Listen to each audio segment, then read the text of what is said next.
right, I'm going to call the meeting to order at 6:02 p.m. First item on the agenda is roll call. Looks like we have all board members present this evening.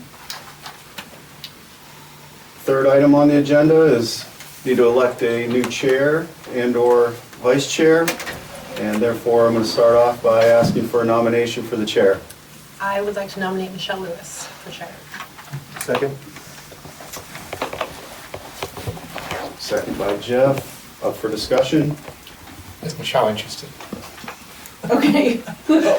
Is she willing? I'm willing to do it with the understanding that there would be a succession plan to somebody who maybe would be vice chair, who'd be willing to learn the ropes, like, that's, I mean,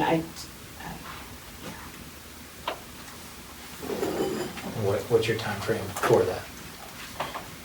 well, it would be till next year.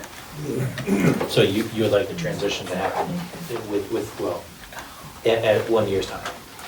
I'm just saying it can't, I mean, I can't continue to be chair in perpetuity, or whatever that word is. Perpetuity. Right.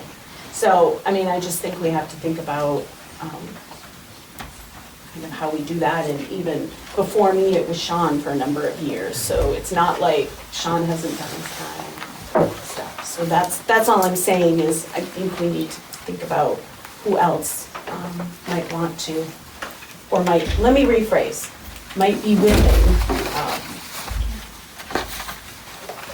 But yes, I'll do it. Hopefully someone will be vice chair that would want to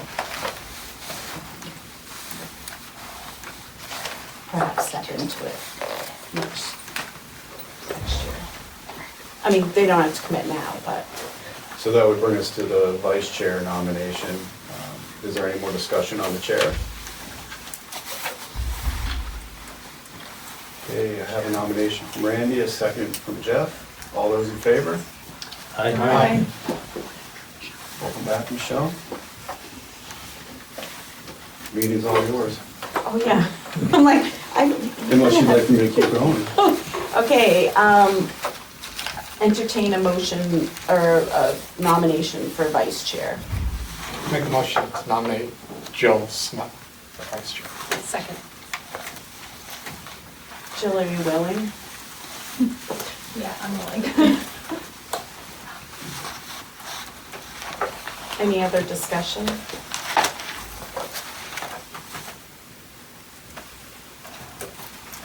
Okay, all those in favor of Jill being vice chair, do so by saying aye.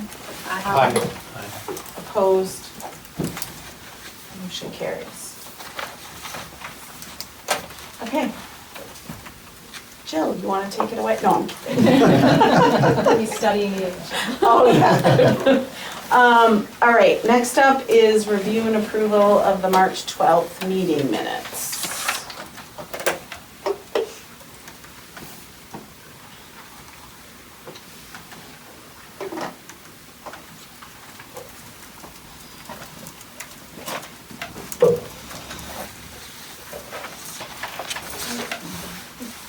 Motion to approve the March 12th public meeting minutes. Second. Any discussion? Okay, all those in favor of the motion as presented, do so by saying aye. Aye. Opposed? Abstention? Okay, motion carries. Date and location, our next meeting will be at Canterbury Elementary School on April 9th. Okay, public communication and correspondence. Would anyone in the audience like to speak? Okay, just let us know your name and the town you're from. Okay, thank you. So I'm Cheryl Durand, I'm from Canterbury. I attended the subcommittee meeting just prior to this. I have notes on my phone, I'm not watching TikTok, but I just wanted to bring up a couple of concerns and then I have some questions. It was talked about, so the 4-point scale, so I'm an educator, I have no idea how these teachers are grading on a 4-point scale. I think it's incredibly difficult. Where I work at a university, we have competency-based grading, so we're grading on individual competencies. We use a 10-point scale, which I think in my mind can also link to a 100-point scale, so I find it a lot easier. I find there to be a lot more flexibility in grading when there's a 10-point scale, so somebody had brought up, I think it was Mr. Eckbart, you brought up that you're kind of, I mean, I'm kind of like ad-libbing here, but it's kind of constraining to be on a 4-point scale. And then it was brought up that a 3, we want everyone to meet the competency and be at a 3. And from my experience, I'll just speak for myself, that I could have 30 students that meet the competency, but some do it much better than others, if you know what I mean. And that could be something that's reflected in habits of work, but if habits of work is not factored into their grade, then there's no differentiation, which I know came up earlier too.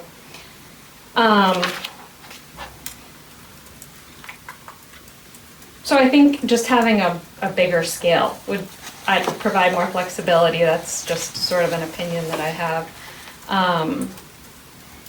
I'm really concerned about the GPA calculation. As somebody who, I have a son in high school, I have a son in middle school. My son in high school has been working for as long as I can remember to differentiate himself for scholarships. He doesn't want to pay anything for college, but I don't blame him.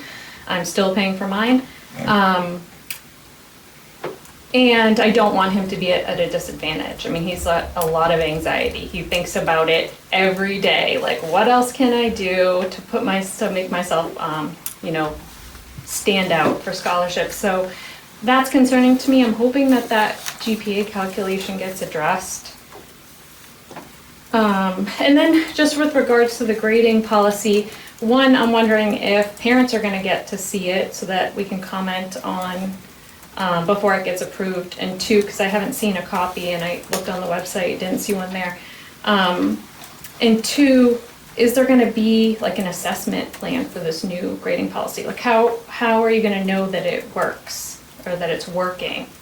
And then have students been surveyed about it? Have teachers been surveyed even about the current grading, just to get feedback from a wider range of people? So that's my verbal vomit about about all things grading. I think that was it. I just took some notes on my phone. Okay, I'll be quiet now. Okay. So we definitely will take these under advisement. It's not on the agenda for tonight. So what I will say, just to keep the rest of the board, the policy committee did look at the first version of, what is it, IKA, the grading system, and so that's where this is coming. And then just for those of you who weren't there at the start of the policy committee meeting, the policy committee at some point would move it to the board for a first reading. So whatever comes out of policy is not a done deal. It would go to the board where there'd be public comment and all kinds of things and input. So I just want you to know how that process worked if you weren't here when I spoke about it. Question. Unless I missed it, the draft goes just to the policy committee. Correct. Is there any potential that the draft would go to the rest of the board just to be able to view like anybody else would? I don't know how the I guess I'd like to- draft anything works. I'd like to be able to see what you guys talked about. That's easy enough to share. with Yeah, you. okay. Yeah, I was incorrectly under the assumption that it was going to be part of full board discussion tonight, and I was, when I didn't see it on the schedule, I was kind of confused. That's why I asked in the policy meeting.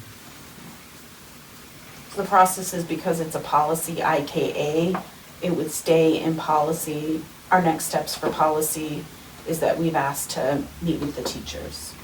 I just wonder if we share it with the rest of the group, does that make the rest of the group the public when they discuss it with us? Because it is still with the policy committee, or the rest of the board, excuse me. As long as the board as a quorum isn't discussing Right. it. Okay, As long as we don't have 4 people discussing it. Correct. okay. But it's easy enough to share a draft policy for them to review.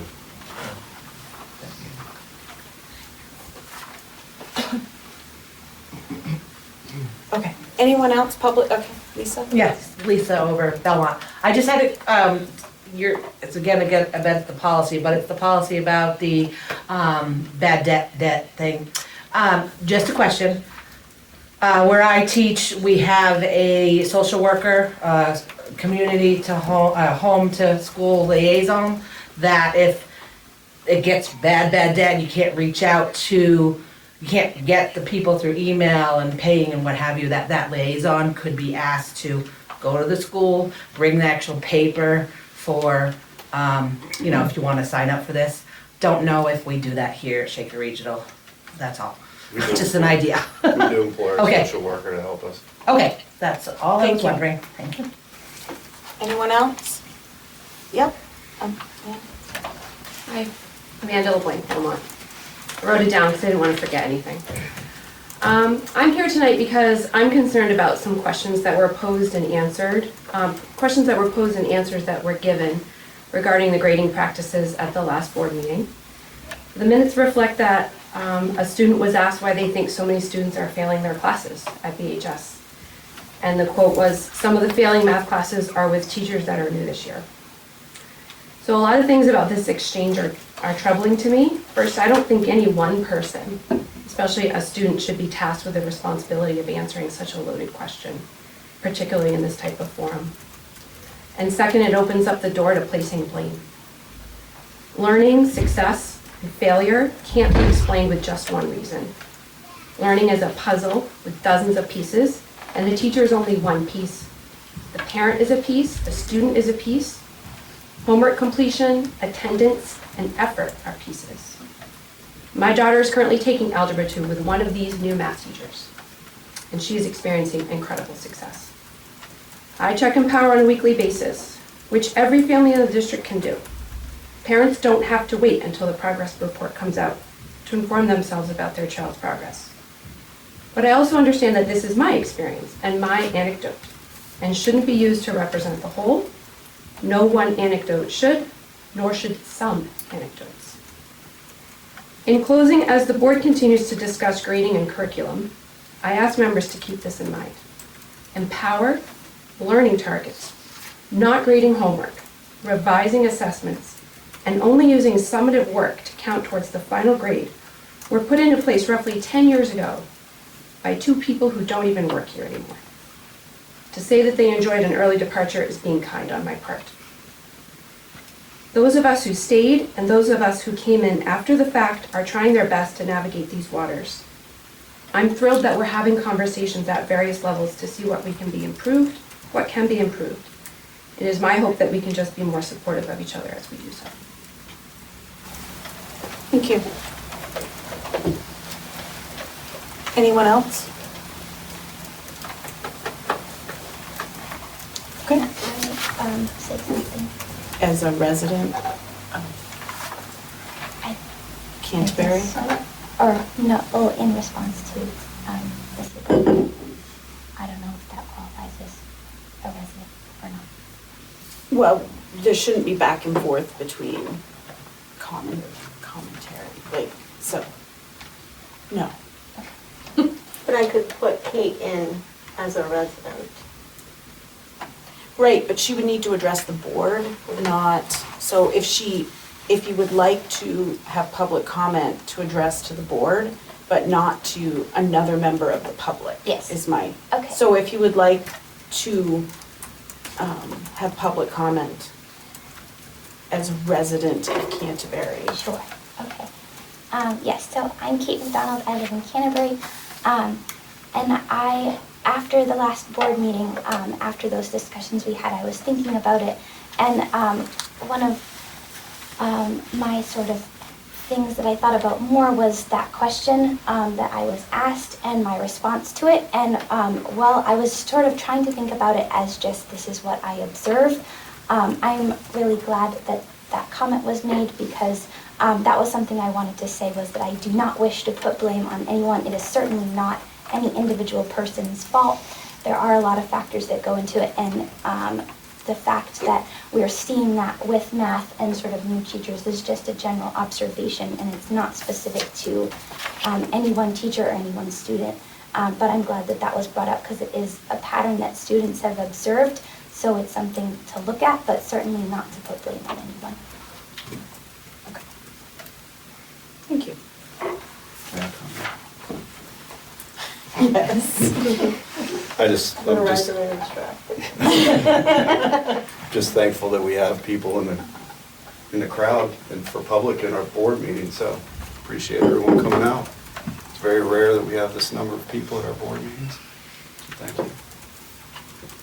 Anyone, any additional public comment?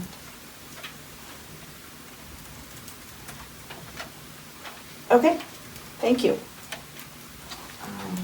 Next up is Business Administrator Report. So I'm finalizing all of the documents from the election and getting those ready to go out to you this week so you can all sign them through PandaDoc and I can get them submitted to the Department of Revenue Administration. So I'll be looking for forms this week. Okay. Is that it? That's it. Okay, new business, school board meeting dates and times. Did you forget the We buildings and list grounds buildings update? and grounds. Yeah, I already checked it off. Anyway, buildings and grounds update. Jeff? Steve? Steve's not here. Okay, Jeff? He's got the cafeteria tables in, Excellent. and the staff is happy that it's easy to put up and down, and they feel safe now, so it's good. Good. I know, Steve, there's a report in the packet. Yeah. So, It's brief. yeah, The landscaping bits after. Yeah. Yeah. It's under new business. It's- yeah, we'll talk about that when we get to that. Okay. Any questions? It was a very brief report. It's okay. Okay, now, school board meeting dates and times.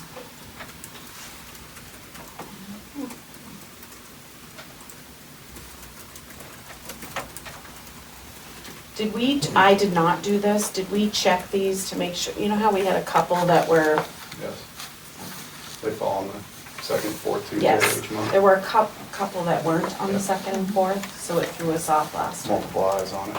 So we have to have a meeting on my birthday. I see how you are. Yes, last year we had one on my Makes you birthday, feel so. better, we have one on my birthday too. Wow, So, feel free to bring cake. Cake? right? Good cake. Yeah, cupcakes. Oh, Mr. Pope, maybe can bring us some, Maple syrup. maple syrup. I'm really perseverating on maple syrup. I got you covered, don't worry. Okay. All right, so this, are we approving these? Yeah, it's an action item. Okay, this is up for action. make a motion to accept the dates for the school board meeting times. Second. Discussion? Okay, all those in favor of the motion as presented, do so by saying aye. Aye. Opposed? Abstention? Motion carries. Okay, now landscaping and maintenance bids. All right. Well, Bill and Grant's been discussing how it seems like Canterbury Elementary and Belmont Elementary during the summers have been lacking in their maintenance and lawn mowing and weed whacking. And we don't have enough building and ground staff, and they've been trying to hire, I forget how long, Debbie, that third position on building and grounds, how long? It's been like 2 years now, Yeah, right? it's been 2 years that we've been trying to hire someone and keep someone. Yeah, and I think like the cost of that building and grounds, Steve gave me the number just at the meeting, but it's $54,000 a year for the budget for that one position. So we decided that maybe we should outsource those two schools to a landscaping company. We had two bids, and it was in your packets, but for the public, it was Jim Carr at $38,000, and then it was KRM at Landscaping and LLC at $26,290.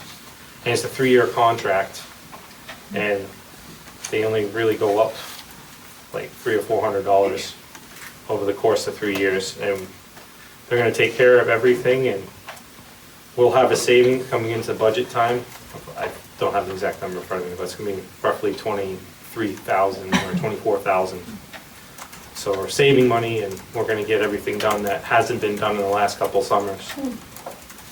So, that's So it all I- doesn't add money to No, our we're actually saving money. saving money. So our budget's down a little bit for next year when we start budgeting for that particular area. My understanding is our existing grounds will concentrate on the high school and the middle school. Yeah, this is just for Belmont Elementary and Canterbury Elementary. Okay.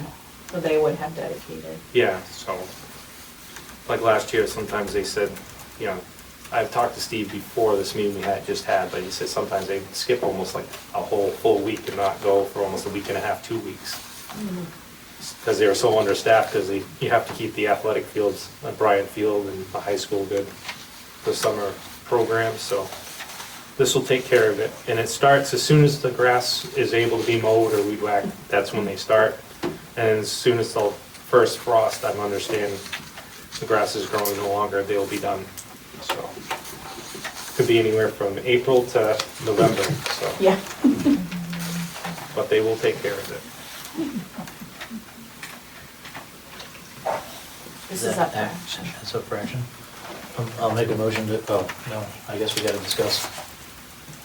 Which bid we want. Is there a difference in, Yeah, there was a big difference. well, but in Price. services, or is it the exact same Actually, services? this landscaping company, KRM, actually provides more services. They'll give us, they do far more stuff. Okay. So say, you know, how, like when they did the sidewalks at the elementary school and the edge of the grass kind of ripped up bad and everything, time and material, they'll come in and, like, say we want to hydro seed or stabilize, they'll come in, do it.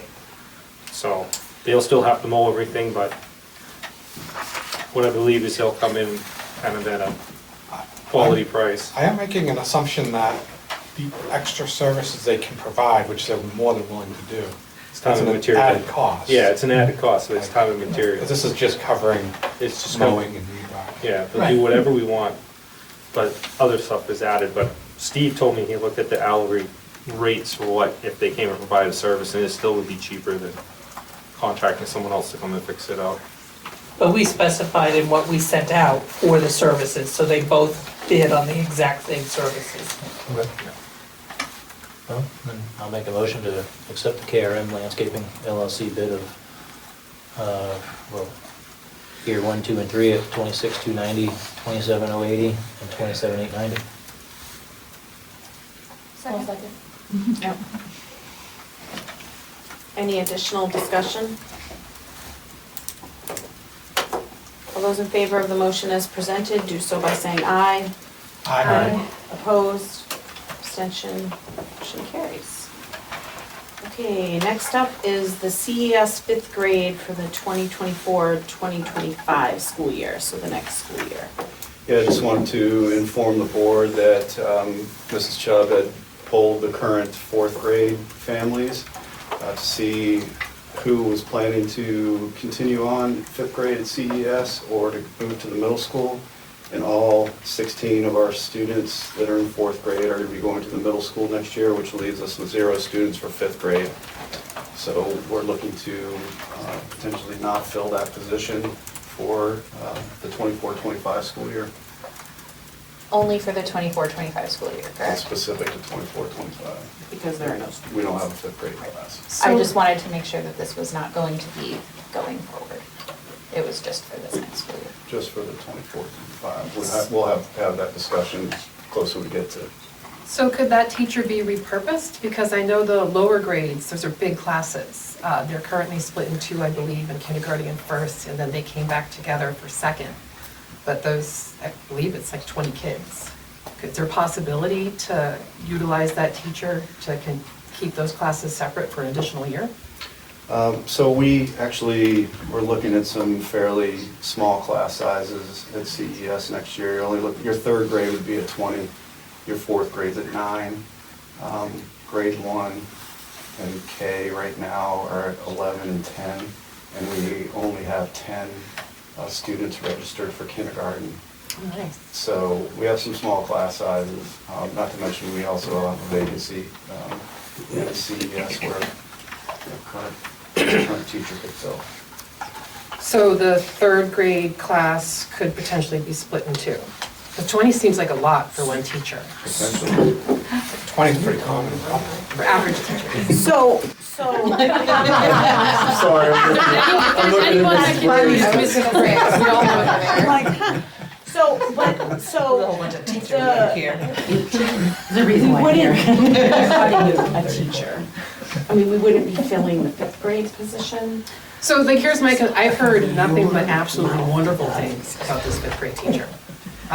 From students, from parents, like, would we be letting her go? No, that's what, probably the clarify. because if you looked at, we would have an opening. Okay. Yeah, so that was my question, is what is technically the process for fifth grade teacher? Do they slide into a spot? Do they, like, I don't know how that works. Particularly within the same school, if there's a vacancy open, we tend to move teachers within that school. Okay.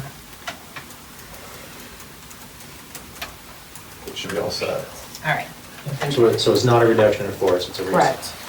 Correct. Correct. So, That's just for information. so there, but I think that's what we're anticipating. So if someone moves into the district tomorrow in fourth grade and says, I want my child to stay fifth grade, we are saying we are not having a fifth grade at CES next year. That's correct. That's- We asked them to enroll at the middle school. Right, but I think we need to be clear about that, otherwise there's confusion, potential confusion, right? Is that what we're saying? Yes. I think it'd also be in the best interest of students if we had 2 or 3 or even 4 students that potentially would move in as fifth grade, which would be really uncommon for that to happen. But I think it's in the best interest of the students to be at the middle school if they had such a small one. class of peers. But I'm just saying that's what we're saying, so. Okay. And we have discussed, we do need additional support at CES. So we are discussing potentially hiring an instructional tutor. We currently have a assistant position that is open, a special ed assistant that we have not been able to fill. And we're looking to potentially hire a tutor, instructional tutor that will be able to work with all students, not just students with disabilities, for math and reading.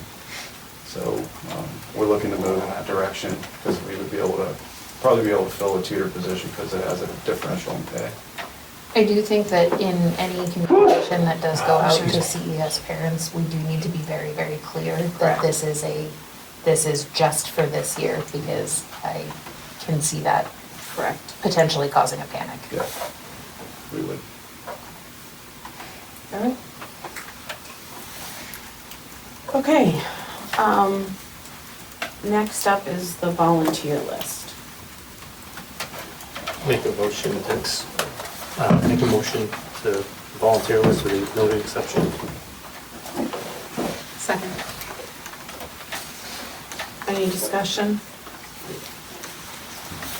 Okay, all those in favor of the motion as presented, do so by saying aye. Aye. Opposed? Abstention? Motion carries. Okay, on the horizon. Thank you for Yes. reformatting it. I like it. I'm very excited now. So you want to add all kinds of things? We might have, like, after some conversations later. Yeah? Okay. Anything?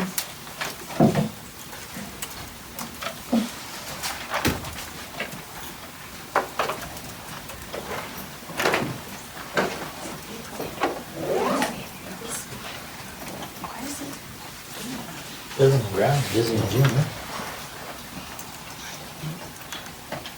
May and June. I was gonna say April 9th is on there twice. Yeah, that's what I was just showing Michael. April 9th, May 14th, May 28th, Yeah, we've got a April couple of 9th, May duplicates. 14th, June 11th. That must have been with the reformatting. Okay. We'll fix that. Yep, okay. I'm sorry, I didn't even.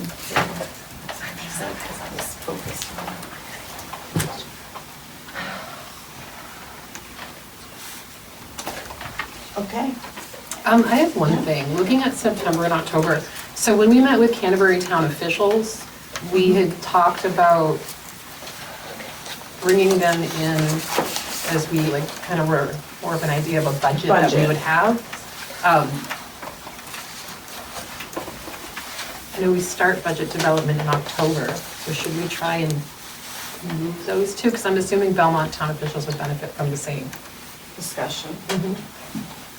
That makes sense. I know it's still early to start thinking about that. We don't always know when we'll start looking at budget, but they came to the table looking for that information, we didn't have it. Yes, and we didn't have it, correct. Which may be November. Wait for both.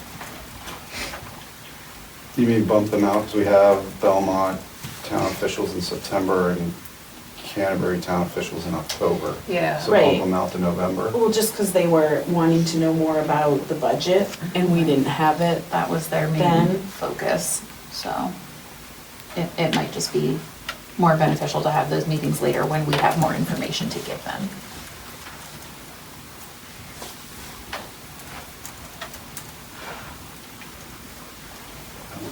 Good either way. Okay, yeah, that makes sense to me. If you bump them out too far though, in December, I mean, the board usually approves a budget. You know, it's gotta in be. December. I was gonna say, could we possibly do like the end of October, beginning of November? Is that something that we could? We could, it depends on, we don't have the budget development calendar, I'm assuming, yet. Not yet. I mean, Debbie's good, but. So, but it'll matter when we get the first look at the budget and, but yeah, I think we could do that. That makes sense to me. So you could keep Canterbury town officials in October, go to the second meeting in October, because that's when we're at CES, which is why that's where they are on the calendar. And then move Belmont town officials to November. And I mean, I originally thought, why don't we just have them all in one meeting? But of course, then depending on where the meeting is, one of them has to go to another town. I Right. don't want to do that, so.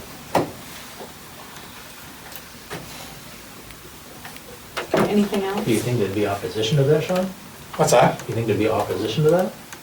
I mean, it would make sense to just bring everybody together all at once. Yeah, it's just, We could look at one of them's that. not the driver. I think it would be better received by one town than the other. I mean, rather than have two separate Depending on where discussions, we why go. not just have Yeah. everybody Right. in one room and get it all done? I agree. Yeah? Give it a shot. I'm not proposing a certain date, just do Yep. it all together. And we're all dealing We with the can try same it, stuff. yeah, We can propose it. yeah.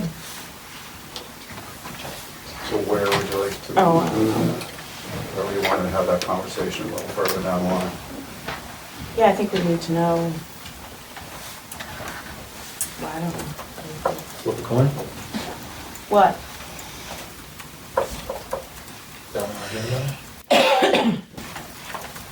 And I don't have a ton of basis for knowledge, but I feel like this year we definitely had some information by November, but November seems like the most safe. We're at Belmont Maybe we Elementary in can- November, so. So, maybe we can put it there tentatively for now. Is it November 15th that you get certain rates? Yeah, November 15th is when I usually have all of the information I feel from the like state. I have all of the Right after that. separations and all of that, so. So our November 26th meeting, We do two in November? yeah, it's listed Yeah, as it's the 2 days before 26th, Thanksgiving, so. Yeah, that makes sense. 28th. I didn't know if it was. Okay. We also have several budget work sessions Correct. or outside of regular scheduled board meetings. Right, so we could look at invite that them to too. one of those. Right. Probably Compared to the a week regular before, meeting. right. That might actually be more informative for them. Because you also have your budget committee, advisory budget committee members there as well. Yeah. I like that idea. So we'll keep that in mind for when the budget November. development calendar comes Probably out. 21st then, right? Yeah. Okay.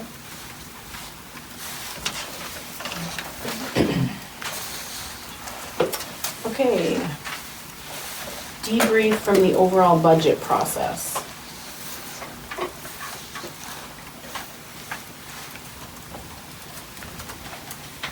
That was fun. Thank you. I enjoyed that. It's not just me. It was sarcasm, but Process is right around the corner, even though I know. we just finished the vote. I think it definitely raised for me, like, some of the work we need to do this summer in order to plan for, you know, if we have to make tough decisions, we've at least really dove into different things as opposed to, I feel like the number came out of the blue. Like, I feel like, and that, I'm not saying you all could have done anything differently, but I feel like the tax increase number, like, just, I didn't expect it, I guess, the tax I impact. guess that's my frustration is, I don't want to say I don't care about the increase in the budget, because I do, but I care about how it impacts me, taxpayer. Exactly. Like, how does it impact our taxes? And we don't get that information until, it feels like late in the game. So doing all this work to craft a budget, and then no matter what we do, we see how it impacts taxpayers in each town. Right. I mean, I wish we had a way to know earlier what we're looking at before we even decide, are we gonna, have an increase in the budget, is it gonna be less, how are we gonna handle that? I guess that's my frustration. I will say I put some numbers together on like past elections, and I was pleasantly surprised, especially with some of the troubles that Belmont had, the town of Belmont had, that even though our budget was above the default, it was, I thought, convincingly positive in yes portions, so I was pleasantly surprised with that.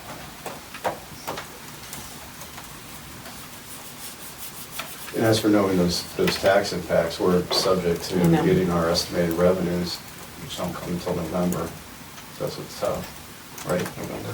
yeah. It's November plus, depends on when they do the tax rate settings. Right. And they were late this year getting some of the tax rates set, so I didn't have the information to do any projections.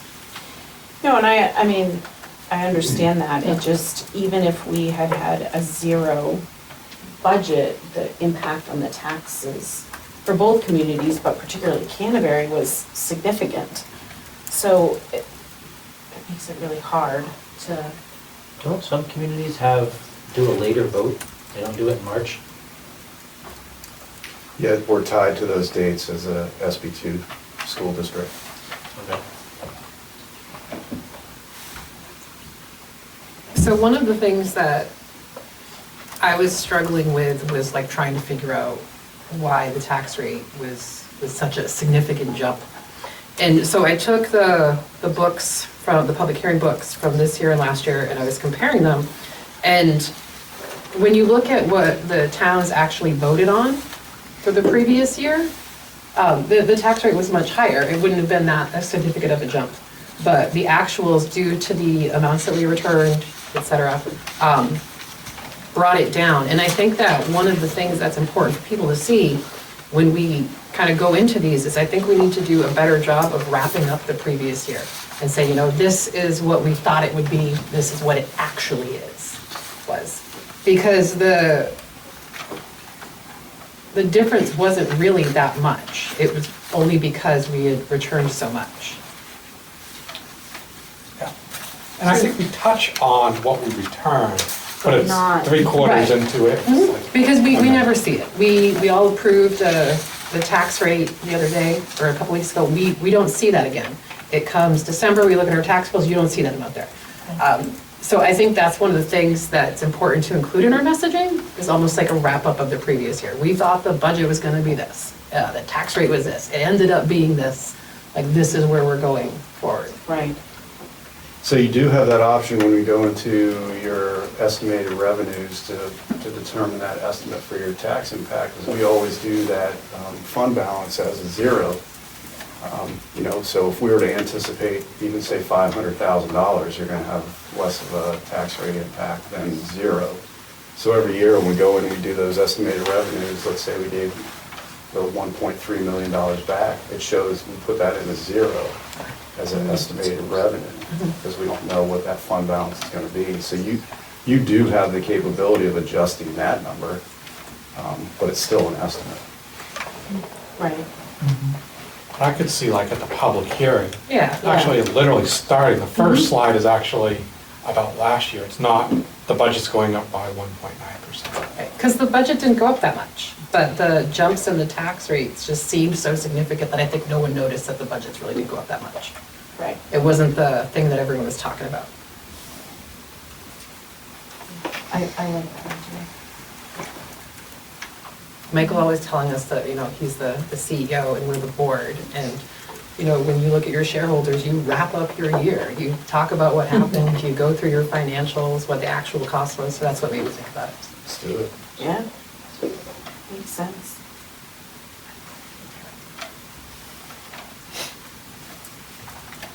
Anything else?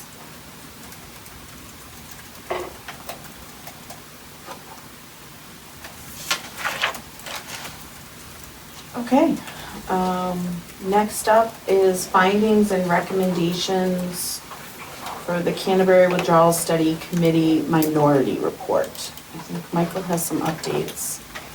So I reached out to Brian McNabb, he's the president of the Teachers Association, asking questions particularly around two items, one being hire an adjunct faculty to come in and teach courses.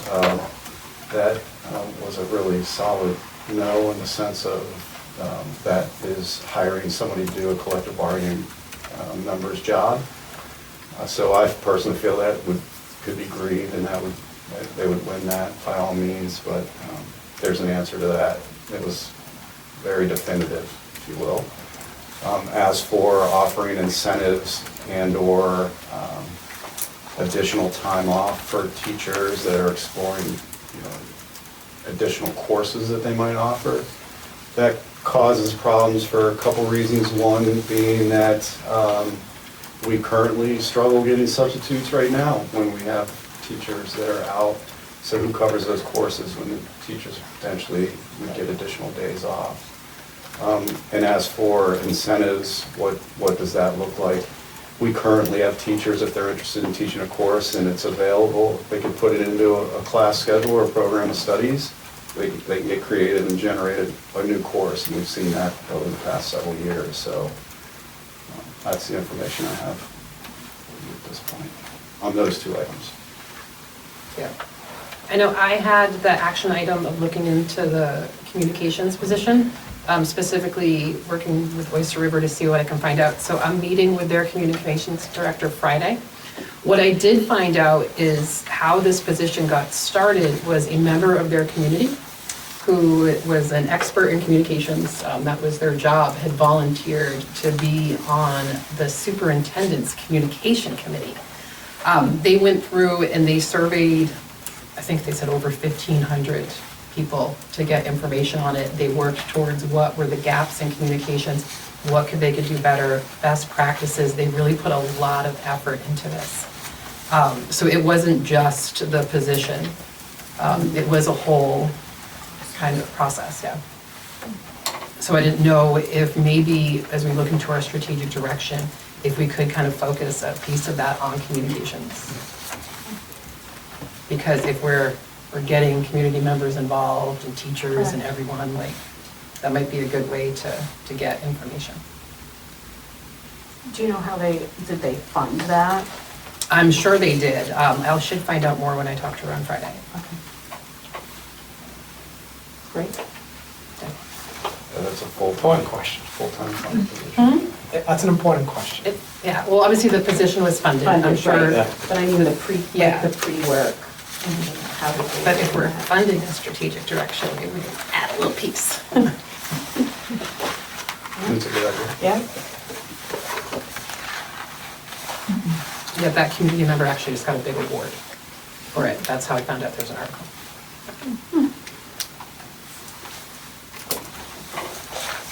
So, can someone refresh my memory about the discussion that the committee had, I don't know if it's majority or minority or whatever, about the adjunct teachers or adjunct, like, So I believe it was in regards to like, at the time, there was talks of like AP classes not being able to be run. So the question was, could you bring in adjunct faculty to help with that? or running start classes.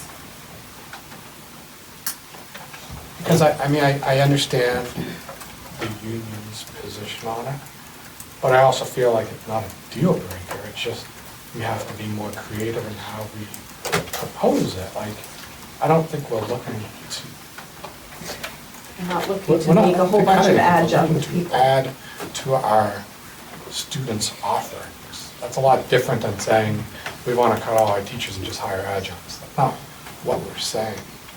And so I just feel like if we could add these, we'll call them adjunct faculty, at a reasonable cost, it wouldn't impact our existing staffing. We're not looking to make changes there, at least I'm not, I don't know what the rest of the board's thinking. But I want to make sure it's delivered in a way that we're not looking to transform the makeup of the staff. We're looking to potentially, depending on costs, add to the staff and add to the offerings for the students, because that's what we're trying to do here. So I want to be able to offer those types of courses here, especially at the high school. And if we need to look at that as an option, we should be looking at it. So when those courses weren't running, it was because of staffing, right? Correct.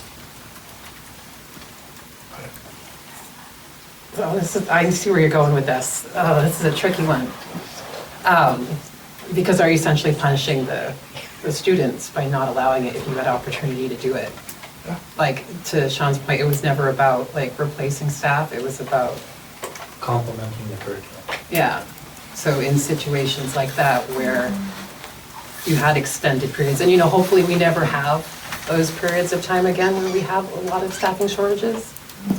It can, Yeah, don't get me wrong, I don't think the conversation is off the table.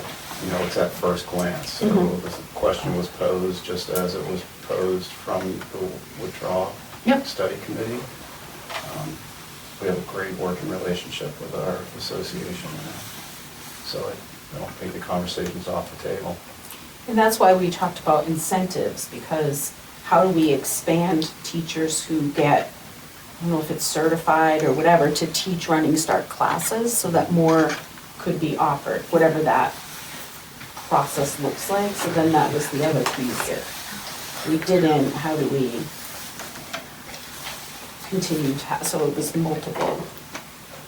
That's why, I understand the issues with the incentive stuff, but. Like, for example, if our teachers are doing this during the summer, are they being paid if they were going to get certified to Right. teach a running start class or something?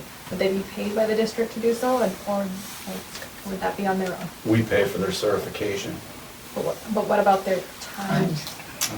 not their time, right? We just pay for the, to enroll as well as the cert itself. You're talking the AP ones? Yes. Yeah, we're talking No, AP. Running Start. Yeah, not Just Running AP. Start, but AP. We pay for them to go to the course, and we pay for the course. If I know Silas does some grant work where they can do curriculum development work, and they get paid for their time. They put proposals into him. Whether that would align with Running Start, I'm not sure what he I'm just writes. thinking if they're working, Right. it should be Right. paid in addition to, we should be Yes, paying we them could as look well at- as paying for their course, because it will benefit The Our students. students. So we could get an estimate as to what that cost Right. is, and we have to budget for it. We put Right. it in the budget process. Yeah, I'm just thinking as far as incentive, I mean, That's, if I'm not being paid in the summer to Right. go do it, I'm doing it out of the goodness of my heart, like I feel like we should be paying them to do that. Yeah. yeah. So we get an estimate of the amount of time, and put that into the budget if that's what the board wishes to do. Hopefully I that's an think we should incentive. explore it. We have running start teachers even in the room right now who. Do we have running start teachers in the room right Yes, now? Yeah. 2 of us. Two of them. And she also teaches AP too, so We can tell she you, can speak to both. for Running Start, you have to have a master's. That's the issue, is that the teacher has to be able to teach at the community college and be Right. approved by the community college. So if the teacher doesn't have a master's, they don't usually get approved. But getting approved and teaching the Running Start is super easy if you have a master's. Okay. That's helpful. The AP certification process, though, however, we could look into specifically what that time commitment is. A week. Yeah, it's generally a week, Yep. then you have to figure out, is it the per diem rate of the teacher? So we could look into that. Right, I'm just saying we should explore We it. should If somebody's explore. working for a week. Yep, Right. Yeah, it's a great idea. May I speak? sure. The current CBA has 9 courses built in to the current budget, so I don't know what else you would want for an incentive. That's quite a bit, and it's not hard to ask to pay for it and then ask for reimbursement once you pass that course. But you wouldn't be paid to take the course. No, but it adds to your certification. Right. Right. Right. Yep, no, I know, I just,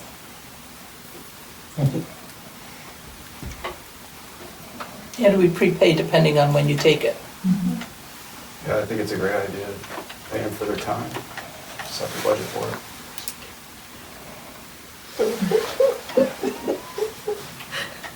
okay. Anything, I know we're gonna keep this Yeah. on the agenda. So maybe we can add it to the new section in like a couple of meetings?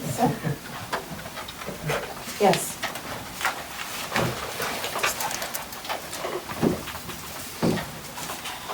Okay, so in the non-public packet is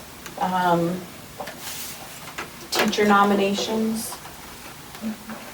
So if people don't have any questions of a personnel nature, we can approve these in public.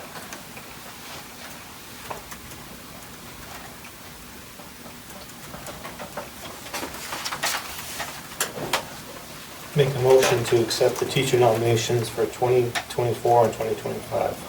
Second. Any discussions that we can?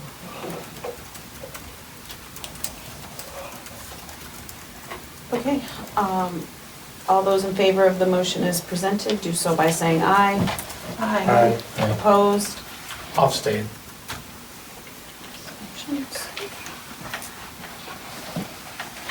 And we'll recognize the resignations that are in the packet.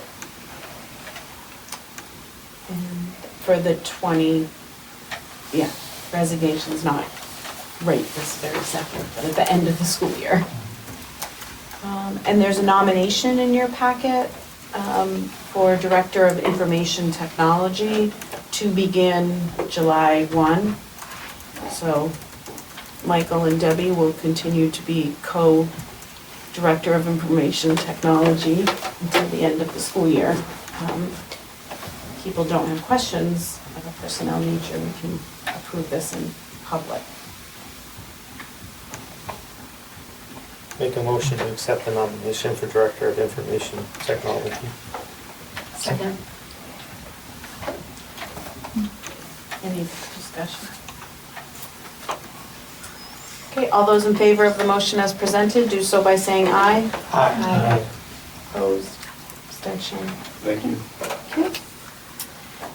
Next up, public communication and correspondence. Lisa. Just had a question because you mentioned April 9th. So they mentioned April 9th. So April 8th is the eclipse. In my school district, we're getting our early release. so that safety of bus drivers, kids, parents, blah, blah, blah, blah. I was wondering if Shaker Regional thought about doing anything like that. We also have to give them something to do with the eclipse, so it's still part of school, but I didn't know if you thought about that for the safety of your staff and your teenage drivers, my son, in the eclipse. That's all.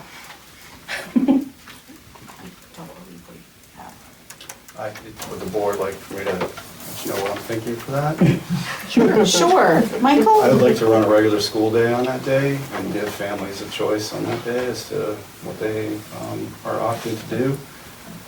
I am very conscious of the hardship or financial burden that is placed on families when we have to alter our schedule, whether that's an early release, a late opening, what that might be, and that's usually due to inclement weather or so forth.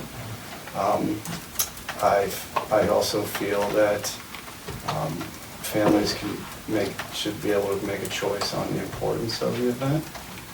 So that's my thinking right now. I know that there are other districts that are running early releases. However, the overall safety concern, particularly around viewing the eclipse without the right safety equipment or eyewear, I know that that's a concern. We are in the partial eclipse. We're not in the path of totality. There's also potential for it to be overcast or even raining on that day. I just hate to change our schedule. And I'd like to be able to give families the option. We have discussed that if a family decides to dismiss their student early on that day, any dismissal after 12 p.m. will be considered an excused dismissal. So let families make the choice. If they want to view it together as a family, they can dismiss their children at that time and be considered excused. Same thing if they have safety concerns. But leave the option up to the families for that day. I agree. That's what I'm feeling at this point. I know there's going to be some pushback on that. I really have a hard time knowing that whenever I call it the late opening or have to cancel school, that keeps people out of work and they have to manage childcare. The only question I have is, like, I'm looking at the timing, I think it's basically the end of the day, also while the kids are on buses, I'm assuming that it is viewable and it's a clear day or whatever. What liability do we have if we get complaints from a parent because of something that happened to their kid? The teacher forgot to say, the teacher didn't say something, and so I'm blaming the teacher. Or the bus driver didn't say something, and now I'm suing the school district because my kid's injured or whatever. That's the only thing I worry about, is it just takes one person. Yeah. And now all of a sudden we're... And we can reach out to Primex, our liability provider. Again, I haven't made that determination at this point. That's just informing the board what I'm thinking right now, quite honestly. But, you know, the supervision of a student, particularly at the elementary level, because the middle and the high school are dismissing right at the start of the eclipse, but the elementary school is dismissing right so little past the peak of that. So again, just giving parents the option to make that choice on that day compared to making a choice for them is where I'm leaning. I mean, I personally agree, but I've also seen complaints for things much less. So how are you gonna stop a student from getting a pass and instead of going to the bathroom, going to the door and, seeing what they can see? I mean, there's no way that you can prevent it all. You could also have students that are now, with an early release, are home alone, Right. That aren't being supervised, where we know that we have students in school and being supervised. It's really when they get off of the school bus that is most concerning, quite honestly, because we'll supervise them going to the buses.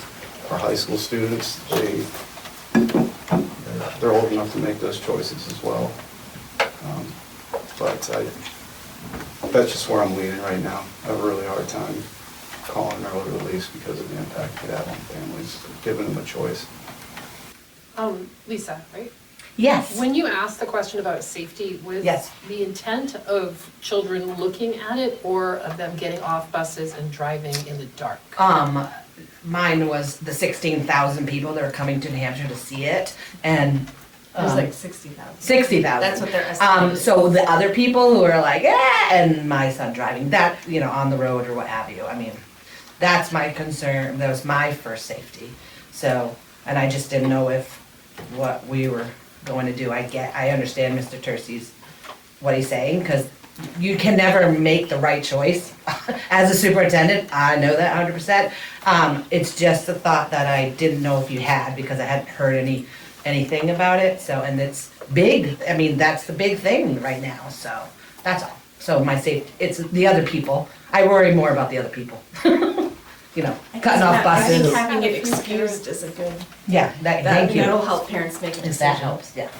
I've had a few parents tell me that they were gonna take their kids out so they can like drive up north and see Yeah. it. Right, so that's Yeah. where you're saying. I was like, yeah, no, my kid's gonna be in school, like I'll see him when he gets home. So maybe if we communicate that it's Yeah. an excuse? Well, that's what I was planning to do. Okay. I actually have the email drafted. I let the administrative team know that I was gonna put that out probably tomorrow.